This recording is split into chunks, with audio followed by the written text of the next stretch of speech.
कार्यक्रम के पुण्यार्जक परिवार हैं Shri Parasnath re rolling mills limited, Durgapur 1, Bardhaman, Paschim Bangal. Amita Jain, wife of Anil Kumar Jain. Sangeeta Jain, wife of Vipin Kumar Jain. Manak Chand, Kamla Devi, Rakesh, Neetu, Rishabh एवं आयुषी मुशरफ, B123, सेठी कॉलोनी, जयपुर, राजस्थान। दीपक रतन चंद शाह परिवार, कोल्हापुर। रविंद्र गुलाब चंद दोषी परिवार, पंढरपुर। प्रतिभा दोषी एवं तनुजा शाह। श्री पार्श्वनाथ दिगंबर जैन स्वाध्याय मंडल, करेलीबाग, वडोदरा, गुजरात। स्वर्गीय माता सीतावंती, धर्मपत्नी स्वर्गीय मास्टर नथुराम जी मुन्हानी की स्मृति में श्री सुरेंद्र जैन, कांता जैन। श्री अशोक जैन, नीलम जैन। श्री पंकज जैन, अमिता जैन। श्री रजनीश जैन, दीपिका जैन। श्री ऋषभ, मुदित, रिधिमा, ख्वाहिश Jain. SKJ rubber corporation, Delhi. मोक्ष मार्गस्य नेतारं भेत्तारं कर्म भूभृतां ज्ञातारं विश्वतत्त्वानां वंदे तद्गुणलब्धये। पंच परमेष्ठी भगवान की जय। संत शिरोमणि आचार्य विद्यासागर जी महाराज की जय। पिछले एपिसोड में हमने अणुव्रतों के अतिचारों पर चर्चा की थी। आज अब गुणव्रतों के अतिचार प्रारंभ होते हैं। देखें सूत्र नंबर 30, अध्याय 7। ऊर्ध्वाधस्तिर्यग व्यतिक्रम क्षेत्र वृद्धि स्मृत्यंतराधानानि। ऊर्ध्वाधस्तिर्यग व्यतिक्रम क्षेत्र वृद्धि स्मृत्यंतराधानानि। दोबारा बोले। ऊर्ध्वाधस्तिर्यग व्यतिक्रम क्षेत्र वृद्धि स्मृत्यंतराधानानि। सूत्र का संधि विच्छेद थोड़ा कड़ा है, इसलिए इसको बोर्ड पर दिखाएंगे। सूत्र का संधि विच्छेद देखें। ऊर्ध्व, अधः और तिर्यग, इन तीनों में जोड़ना है व्यतिक्रम। कैसे करेंगे? ऊर्ध्व व्यतिक्रम, अधो व्यतिक्रम, तिर्यग व्यतिक्रम। क्षेत्र वृद्धि, 5वां स्मृत्यंतराधान, 5 अतिचार हो गए। दिग्व्रत में क्या किया था? दिग्व्रत में 10 दिशाओं में आने जाने की मर्यादा का नियम लिया था आजीवन। ऊपर इतने फुट तक जाऊंगा, नीचे इतने फुट तक जाऊंगा, और तिरछे में चारों दिशाओं और 4 दिशाओं में इतना इतना जाऊंगा। अब अतिचार क्या कह रहे हैं? ऊर्ध्व व्यतिक्रम, ऊपर जो सीमा बनाई थी उसका व्यतिक्रम माने उल्लंघन हो जाना, ये भी बाई चांस हो जाना। जैसे उदाहरण, हमने नियम लिया है हम 10,000 फुट से ज्यादा ऊपर नहीं जाएंगे। मान लो बद्रीनाथ जाने का प्रोग्राम बना, हमने पूछा कितने फुट है? उन्होंने कहा 9,500 फुट, इससे ऊपर नहीं। हमने कहा तब तो हम जा सकते हैं, हमारी मर्यादा है। हम वहाँ गए, बद्रीनाथ पहुँचे, हमने वहाँ पूछा कितने फुट है ये? 10,300। ओहो, ये तो हमारे सीमा का उल्लंघन हो गया। जानबूझकर नहीं किया पर उल्लंघन तो हुआ, तो ये क्या हो गया? ऊर्ध्व व्यतिक्रम। इसका क्या होगा? अतिचार हो गया, इसका प्रायश्चित्त लेना पड़ेगा। अधो व्यतिक्रम, हमने नियम लिया था कि नीचे हम 500 फुट से ज्यादा नहीं जाएंगे। क्या हुआ? मान लो भाखड़ा नागल डैम देखने गए। भाखड़ा नागल डैम में लिफ्ट में बैठे तो लिफ्ट वाला नीचे ले गया। हमने कहा भाई कितनी दूर जाना है? हमें वहां तक जाना है। उसने कहा वो 500 फीट है। ठीक, लेकिन उसे किसी काम से और नीचे जाना था, तो वो नीचे चला गया। कहाँ तक चला गया? मान लो 1100 फुट तक। हमने पूछा कहाँ तक ले आए? उन्होंने कहा ये आप 1100 फुट पे आ गए। अरे भाई, हमारी तो मर्यादा का तुमने उल्लंघन करा दिया। तो जानबूझ के नहीं हुआ, पर व्यतिक्रम तो हुआ। तो व्यतिक्रम हुआ तो ये अतिचार हो गया। तिर्यक में तिरछी, चारों दिशाओं में, चारों विदिशाओं में हमने जितने किलोमीटर का नियम लिया है, अगर उस किलोमीटर का कभी यदा कदा उल्लंघन हो जाता है तो उससे अतिचार लगते हैं। 3 अतिचार कौन से हो गए? ऊर्ध्व व्यतिक्रम, ऊपर की सीमा का उल्लंघन हो जाना, अधो व्यतिक्रम, नीचे की सीमा का उल्लंघन हो जाना, तिर्यक व्यतिक्रम, तिरछी, चारों दिशाओं और चारों विदिशाओं में जो सीमा बनाई थी उसका उल्लंघन हो जाना। आगे देखें, चौथा क्या है? क्षेत्र वृद्धि। क्षेत्र वृद्धि का मतलब कैसे लगाएंगे? हमने नियम लिया था, मान लो मैं पूर्व में 200 किलोमीटर और पश्चिम में 300 किलोमीटर तक जाऊंगा। अब हमारा व्यापार पश्चिम में घटने लगा और पूर्व में बढ़ने लगा, तो हम अगर ये कर लेते हैं, मान लो कि इधर की सीमा 100 किलोमीटर घटा के इधर की बढ़ा लें, तो अगर बढ़ाएंगे तो दोष हो जाएगा। क्षेत्र वृद्धि में अगर सीमा 200 किलोमीटर की हमने 400 कर ली तो व्रत भंग हो गया। लेकिन अगर नियम का ध्यान रखते हुए एक तरफ से 100 घटाई, एक तरफ 100 बढ़ा ली तो अतिचार, हमारा व्रत सदोष हो जाएगा। 5वां अतिचार है स्मृत्यंतराधान। मालूम नहीं हमने 300 किलोमीटर का नियम लिया था या 200 का, महाराज के सामने नियम तो लिया था, अब क्या करें? तो लिए हुए नियम का भूल जाना ये भी दोष और अतिचार है। एक विशेष बात, कभी अगर मान लो ऐसा भूलने में आ जाए कि हमने 300 का नियम लिया था या 200 का, तो हमेशा 200 का मानना, कम वाला, ज्यादा वाला नहीं मानना कि लिया होगा कुछ भी 300 ही लिया होगा, नहीं तो 350 लिया होगा, नहीं, ऐसे नहीं।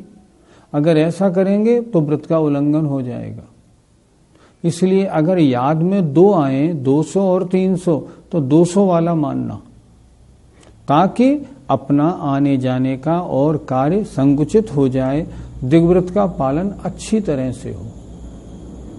दिग्व्रत के अर्थात 10 दिशाओं में आने जाने के आजीवन का जो नियम दिग्व्रत कहलाता है, उसके 5 अतिचार हैं। ऊर्ध्व व्यतिक्रम, ऊपर की दिशा में लिए हुए नियम का उल्लंघन हो जाना, अधो व्यतिक्रम, नीचे का उल्लंघन हो जाना, 8 दिशाएं, 4 दिशा 4 विदिशाओं में उल्लंघन हो जाना, क्षेत्र वृद्धि, एक तरफ का घटा के एक तरफ का बढ़ा लेना, और स्मृत्यंतराधान अर्थात ली हुई मर्यादा का भूल जाना। इस तरह दिग्व्रत के 5 अतिचार आचार्य ने कहे हैं। जैसे आपने अभी बद्रीनाथ जी का उदाहरण दिया, तो यदि ऐसे ही किसी धार्मिक यात्रा या तीर्थ स्थल पर हम यात्रा करें तो क्या वहां पर भी यहाँ अतिचार माना जाएगा? ये हमने जो दिग्व्रत लिया था, ये अपने पाप को कम करने के लिए लिया था। इसलिए जहाँ पाप के कम करने की बात है ना, अगर धार्मिक कार्य के लिए वहां जाना होता है तो मर्यादा का उल्लंघन नहीं माना जाएगा। लेकिन अगर मर्यादा का आपने उल्लंघन किया और वहां फिर घूमना फिरना भी किया ना, तो फिर उसमें अतिचार दोष लग जाएगा। एक छोटा सा प्रसंग बताऊं। एक बार कुंडलपुर में एक महाराज जी बीमार हुए। उनकी बीमारी बहुत भयंकर थी और बचेंगे कि नहीं बचेंगे ये नौबत थी। हमने एक वैद्य जी साहब से निवेदन किया, आपको वहां बुलाया है, आप वहां पधारें। उन्होंने ये कहा, इन दिनों मेरा दिग्व्रत चल रहा है, देशव्रत भी चल रहा है, इसलिए मैं इन मर्यादाओं से बाहर मैं नहीं जा सकता, मेरा राजस्थान का नियम है, इसलिए मैं कुंडलपुर नहीं जा पाऊंगा। हमने उनसे कहा भी, उन्होंने नहीं माना। खैर, इसके बाद हमने आचार्य श्री को प्रश्न किया, महाराज अगर इस तरह वो आ जाते तो क्या उनके व्रतों में दोष लगता? उन्होंने कहा नहीं, धार्मिक कार्यों के लिए अगर कभी सीमा के बाहर भी जाया जाए तो दोष नहीं लगता है। दोष हमने मर्यादा बनाई है पाप कम करने के लिए, आरंभ कम करने के लिए। इसलिए धार्मिक कार्यों के लिए मर्यादाओं में अगर आगे पीछे भी जाना पड़े तो आपत्ति नहीं। किन्हीं महाराज ने श्रावक अवस्था में दिग्व्रत के नियम ले रखे थे और जब वह महाराज बन गए तो क्या उनके जो दिग्व्रत के नियम है क्या वो मुनिराज अवस्था में चलेंगे या नहीं? उन्होंने जो दिग्व्रत के नियम लिए थे वो किस लिए लिए थे? पाप आरंभ कम करने के लिए, श्रावक अवस्था में। अब मुनि अवस्था में पाप और आरंभ शून्य हो गए, इसलिए अब वे दिग्व्रत की मर्यादाएं यहाँ उपयोगी नहीं है। अब तो मुनि महाराज हैं, चाहे कहीं भी जाएं, ना हिंसा का काम ना आरंभ का काम, कोई काम ही नहीं। इसलिए वो मर्यादाएं श्रावक अवस्था की हैं, मुनि अवस्था में नहीं होती। दिग्व्रत के बाद अब जो देशव्रत हैं उनके अतिचार देखते हैं। आनयन प्रेष्य प्रयोग शब्द रूपानुपात पुद्गल क्षेपाः। आनयन प्रेष्य प्रयोग शब्द रूपानुपात पुद्गल क्षेपाः। बोलिए। आनयन प्रेष्य प्रयोग शब्द रूपानुपात पुद्गल क्षेपाः। इसमें 5 अतिचार देखते हैं। आनयन, दूसरा प्रेष्य प्रयोग, तीसरा शब्दानुपात, चौथा रूपानुपात। ये अनुपात दोनों में लगेगा, शब्दानुपात और रूपानुपात। और 5वां अतिचार है पुद्गल क्षेपाः। जरा परिभाषा देख लें। जो दिग्व्रत में बड़ी मर्यादा ली जाती है आजीवन, उसके अंदर छोटी मर्यादा कुछ दिन, कुछ हफ्ता, कुछ घंटे के लिए ले लेना, इसका नाम देशव्रत है। अब देशव्रत की मर्यादा में अतिचार कैसे लगते हैं? पहला दिया है आनयन। आनयन माने मंगाना, अर्थात मर्यादा के बाहर से कोई वस्तु कोई आ रहा हो तो उससे मंगा लेना। उन्होंने कहा वहां से आज वो सज्जन आ रहे हैं, उनसे ये चीज मंगा ले, इसमें दोष हो जाएगा। क्यों? सीमा के बाहर की बात क्यों, वहां से क्यों मंगाया? दूसरा प्रेष्य प्रयोग, किसी को सीमा के बाहर भेजकर कुछ मंगाना। आनयन में कोई आ रहा हो तो उससे मंगा लेना, प्रेष्य प्रयोग में किसी को सीमा के बाहर भेज के कुछ मंगाना। नियम लिया है कि मैं 6 घंटे तक मंदिर जी से बाहर नहीं जाऊंगा, मेरा घर सामने है और मैं सुबह चश्मा भूल आया। मैंने किसी को कहा जरा जाना वहां से चश्मा लेके आना। अगर मैंने किसी को सीमा के बाहर भेजा है तो दोष लगेगा। शब्दानुपात, सीमा के बाहर आवाज देके, या आजकल तो मोबाइल का जमाना है, मोबाइल के द्वारा अपनी सीमा के बाहर से कुछ अपना काम किसी तरह का कराना, निर्देश वगैरह देना, शब्दानुपात। आजकल बड़ी भारी समस्या है। जिन लोगों के दिग्व्रत देशव्रत की मर्यादा है, इस मोबाइल ने उस सबको ध्वस्त करके पटक दिया। मोबाइल छूटता नहीं, आदत ऐसी पड़ गई है। और देशव्रत की मर्यादा बनाएं कैसे? आचार्य तो बहुत स्पष्ट कहते हैं प्रतिमाधारियों को अपने पास मोबाइल रखना ही नहीं चाहिए। मालूम नहीं कब कौन कब कहां से किसका फोन आ जाए, कोई ठिकाना ही नहीं। अमेरिका वाला कर रहे हैं, इंग्लैंड से आ रहा है, कुछ बात नहीं, आपके परिचित कहाँ है मालूम नहीं पड़ता। ये शब्दानुपात नाम का अतिचार आजकल खूब लग रहा है। देशव्रत ले लिया, मैं 10 दिन तक 10 लक्षणी में अपने शहर से बाहर नहीं जाऊंगा, लेकिन फोन से तो बातचीत हो रही है ना, आप निर्देश तो दे रहे हैं ना, तो शब्दानुपात हुआ या नहीं हुआ? हुआ। ये आजकल बहुत हो रहा है। शब्दानुपात, शब्द अपनी सीमा के बाहर शब्दों को भेजकर कोई निर्देश, कोई कार्य कराना। रूपानुपात, अपनी शक्ल दिखाकर, अपना रूप दिखाकर, चेहरा दिखाकर कोई निर्देश देना। मंदिर से बाहर नहीं जाना था 4 घंटे, अब कुछ कहना है तो छत के ऊपर पहुंच गए, बॉर्डर पर खड़े हो गए ताकि कोई देख ले और आ जाए और पूछे क्या बात है, क्यों यहाँ खड़े हैं आप। रूपानुपात। पुद्गल क्षेपाः, कुछ काम कराना है और कोई आ नहीं रहा है तो क्या करें, एक पुद्गल डेला उठाया पत्थर का और फेंक के इशारा कर दिया, आ जाओ। उसे बुलाया और अपना निर्देश दे दिया, पुद्गल क्षेपाः। सही बात क्या है, देश व्रत की मर्यादा के बाहर बिल्कुल मन वचन काय से त्याग है, कुछ नहीं करना। अगर ये हम इस तरह का कोई कार्य करते हैं तो हमारा देश व्रत में अतिचार लगता है, दोष लगता है। इसलिए ये सूत्र लिखा, एक बार फिर देख लें। आनयन, मर्यादा से बाहर से कोई आ रहा हो तो कुछ मंगाना। प्रेष्य प्रयोग, किसी को यहाँ से भेजकर मर्यादा के बाहर से कुछ मंगाना। शब्दानुपात, मोबाइल, फोन, आवाज आदि के द्वारा मर्यादा के बाहर से कुछ निर्देश करना कराना।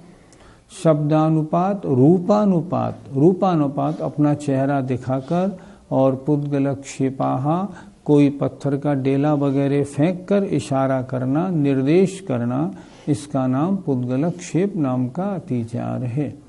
इस तरह ये देश व्रत के 5 अतिचार हुए। तीसरा गुण व्रत है अनर्थ दंड व्रत। अनर्थ दंड व्रत के अतिचार कौन कौन से हैं, अगले सूत्र में कह रहे हैं आचार्य। कंदर्प, कौतकुच्य, मौखर्या समीक्षादिकरणोपभोग परिभोगा नर्थक्यानि। कंदर्प, कौतकुच्च, मौखर्या समीक्षादिकरणोपभोग परिभोगा नर्थक्यानि। बोलिए। कंदर्प, कौतकुच्च, मौखर्या समीक्षादिकरणोपभोग परिभोगा नर्थक्यानि। इसमें 5 अतिचार सूत्र से निकालते हैं। कंदर्प, कौतकुच्च, मौखर्य, असमीक्षादिकरण, उपभोग, परिभोग, अनर्थक्य। 5 एक एक को समझते हैं। अनर्थ दंड व्रत अर्थात ऐसे कार्यों का त्याग करना जिनसे अपना कोई मतलब तो सधे नहीं और पाप का बंध हो जाए, इसके अतिचार। पहला, कंदर्प, हंसी मजाक में गाली इत्यादि भंड वचन बोलना। हास्य मिश्रित भंड वचनों को कंदर्प कहते हैं। हंसी मजाक में होली आदि के अवसर पर, व्यास आदि के अवसर पर जो भंड वचन बोले जाते हैं, व्रती उनसे दूर रहता है, हंसी मजाक में भी नहीं बोलता। कौतकुच्य, भंड वचन बोलते समय शरीर से भी कुचेष्टा करना, इसे कहते हैं कौतकुच्य। ये उससे और थोड़ा आगे हो गया। अगर ऐसा करता है ना, उससे अपना क्या मतलब सत्ता है, कुछ नहीं, पाप का बंध होता है। तीसरा है मौखर्य। मौखर्य माने बहुत ज्यादा बोलना। आप भी ऐसे कुछ लोगों को जानते होंगे और मैं भी जानता हूं, जिनके पास बैठ जाएं तो अपने कान पोले हो जाएं। उनका बोलना रुकता ही नहीं, बोलते ही रहते हैं, बोलते ही रहते हैं। कोई सब्जेक्ट हो या नहीं हो फिर भी बोलते हैं। ये अनर्थ दंड है, इसको छोड़ना चाहिए। अगर इतना बोलेंगे तो क्या होगा, अतिचार लगेगा। वृत्ति को तो संयमित, बहुत थोड़ा आगम के अनुसार बोलना चाहिए, नहीं तो सत्यानुव्रत कैसे पलेगा। मौखर्य, असमीक्षादिकरण, बिना पर्पस के बहुत सारा कार्य करना। खड़े थे, सामने बगीचे में घास बहुत बड़ी हो गई है, लाओ इसे कटवा दें, इसको यहाँ से उखाड़ के उधर लगा दो, इसको यहाँ से उधर कर दो। क्यों कर दो? असमीक्षादिकरण, बिना सोचे समझे निष्प्रयोजन बहुत कार्य करना। और आगे लिखा है उपभोग परिभोग अनर्थक्य। उपभोग और परिभोग की बहुत सी वस्तुओं का संग्रह रखना, चाहे वे अपने काम में आए या नहीं आए। मैं ऐसे कई व्यक्तियों को जानता हूँ। मैं उनके घर गया और मैंने उनसे पूछा, इस अलमारी में क्या रखा है? उन्होंने कहा, इस अलमारी में पिछले 25-30 साल में जितने भी शादी के कार्ड मेरे यहाँ आए, सबको मैं इकट्ठे करता रहता हूँ। क्यों करते रहते हैं? इन सब में जीव राशि पड़ती है, सब में सब में हिंसा का दोष लगता है। बिना मतलब कुछ मतलब तो है नहीं, ताकि लोग मेरे पास आए और पूछें शादी का कार्ड छपाना है, मैं कहता हूँ इसमें से छांट लें। 30 साल का म्यूजियम हो गया ये उचित नहीं। बहुत से लोगों को हमने देखा अपनी जीवन भर की हजारों फोटो इकट्ठी करके रखते हैं। क्यों रखते हैं इकट्ठी करके? क्या करना? उपभोग परिभोग अनर्थक्य, और उपभोग परिभोग की वस्तुएं बहुत रखना। कोई लोग तो ऐसे होते हैं जिन पर सैकड़ों जोड़ी चप्पलें, 50 जोड़ी जूते होते हैं। मान लो नियम भी ले रखा है कि मैं 50 जोड़ी जूते रखूंगा, ये भी किस लिए ले रखा है? क्यों रखना? एक जोड़ी से काम क्यों ना चले? आगे तो आपको नंगे पैर चलना है ना, तो अभी से अभ्यास बनाइए, जूते चप्पल छोड़ दीजिए। कायदा तो ये कहता है।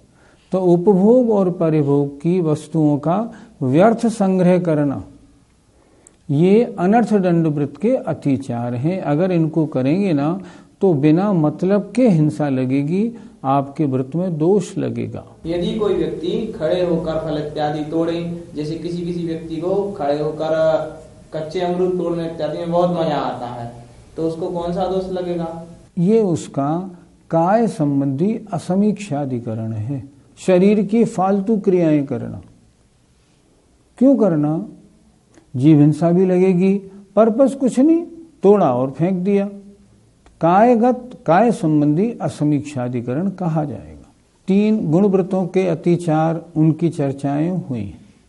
अब शिक्षाव्रत में पहला शिक्षाव्रत है सामायिक शिक्षाव्रत, उसके अतिचारों का सूत्र पढ़ते हैं। योग दुष्प्रणिधानानादर स्मृत्यनुपस्थानानि, योग दुष्प्रणिधानानादर स्मृत्यनुपस्थानानि। बोलिए, योग दुष्प्रणिधानानादर स्मृत्यनुपस्थानानि।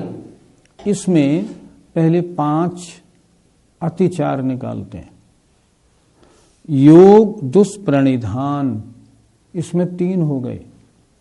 योग माने मन वचन काय, मन का दुष्प्रणिधान, वचन का दुष्प्रणिधान और काय का दुष्प्रणिधान, 3 हो गए। अनादर और स्मृत्यनुपस्थान, 5 अतिचार हो गए। सामायिक शिक्षाव्रत के ये 5 अतिचार हैं। सबसे पहला मन दुष्प्रणिधान, मन का दुष्प्रणिधान माने दुष्प्रवृत्ति, मन का गलत उपयोग। बैठे तो हैं सामायिक में और सोच रहे हैं अपने मुकदमे की, सोच रहे हैं अपने परिवार की, सोच रहे हैं ब्याह शादी की, दुकान की। ऐसे परिणाम जहां आ रहे हैं, ऊपर तो सामायिक हो रही है लेकिन अंदर मन का दुरुपयोग हो रहा है। ये सामायिक में दोष है, अतिचार है। वचन दुष्प्रणिधान, सामायिक कर रहे हैं, सामायिक करते करते भूल गए, कुछ का कुछ बोल गए, बोल तो रहे हैं अर्थ नहीं आता। सामायिक करते करते अगर मान लो किसी का मोबाइल बज रहा है तो कह दिया, अरे जरा मोबाइल तो देख लो, देखना बाहर कौन घंटी बजा रहा है इतनी देर से, इतना कह दिया, फिर सामायिक में लग गई। ये वचन का दुष्प्रणिधान है, दुष्प्रवृत्ति है, नहीं होनी चाहिए। काय की दुष्प्रवृत्ति, एक आसन से बैठ के सामायिक करनी थी, बार बार आसन को बदलना, कभी किसी को काय शरीर से इशारा कर देना, ये काय की दुष्प्रवृत्ति है। सामायिक में ये नहीं होनी चाहिए। चौथा अनादर, सामायिक में कम से कम 2 घड़ी 48 मिनट तो बहुत होते हैं, मन नहीं लगता। सामायिक प्रतिमा अगर हो गई है मान लो, तब तो इसमें 3 टाइम करना पड़ेगा। 3 टाइम तो बहुत होता है। उसके प्रति कार्य करें पर आदर पूर्वक न करें। आदर कब माना जाएगा? जब सामायिक अगर 2 घड़ी करनी है तो 3 घड़ी करें तो माना जाएगा हाँ आदर है। अनादर कब? अनादर जब बेगार टाल दें। चलो कोई बात नहीं, तुम ये करते रहो, मैं करता हूं।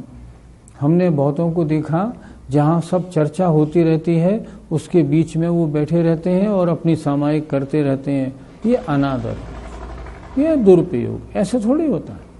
सामायिक कहाँ करनी चाहिए? एकांत स्थान में। सामायिक महान पुण्याश्रव के कारण है।